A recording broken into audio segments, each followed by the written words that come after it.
আজকে কথা বলবো হ্যান্ড পেইন্টিং বা ব্লকের রং নিয়ে।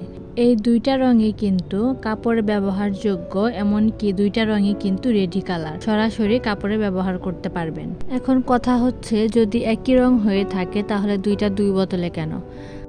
আমার হাতে এখন যে রংটি দেখতে পাচ্ছেন এটা হচ্ছে ফেবিক্রিলের অ্যাক্রিলিক কালার।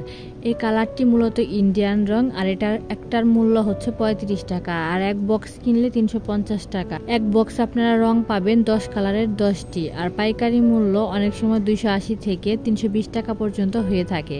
আর এখানে রং থাকে প্রতি বোতলে মাত্র 15 ml। আর এই যে হচ্ছে বক্স, এরকম এক বক্সে 10টা কালার আপনারা পেয়ে যাবেন।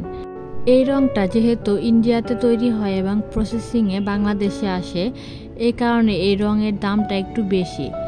আর যেহেতু এটা ইন্ডিয়ান রং, এর জন্য মানুষ এটার প্রতি আকর্ষিত বেশি, মানুষ এটা কেনেও বেশি। এখন যে রংটা দেখাচ্ছি এটা হচ্ছে অ্যাক্রামিন কালার। এটাও রেডি কালার, সরাসরি ব্যবহার করবেন, কিন্তু এটা হচ্ছে আমাদের বাংলাদেশি রং। এই জন্য প্লাস্টিকের বোতলে কম খরচে রংটা করা হয়েছে, যাতে রঙের পরিমাণ বাড়ানো যায়। এখানে কিন্তু রং আছে হচ্ছে 50 ml, কোথায় 15 ml আর কোথায় 50 ml, তাহলে বুঝতেই পারছেন রঙের পরিমাণের দিক থেকে কোনটা এগিয়ে আছে। আর যদি দামের দিক হিসাব করেন তাহলে আমাদের দেশি রংটার দামে কিন্তু কম।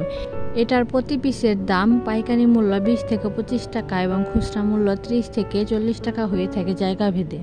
আর গুণগত মান যদি হিসাব করেন তাহলে আমি আপনাদের বলবো, আমি নিজে ব্যবহার করেছি দুইটা রঙই, বি অনেস্ট, দুইটা রঙের গুণগত মান একদম সেম। এখন প্রশ্ন হচ্ছে আমরা কখন কোন রংটা ব্যবহার করব।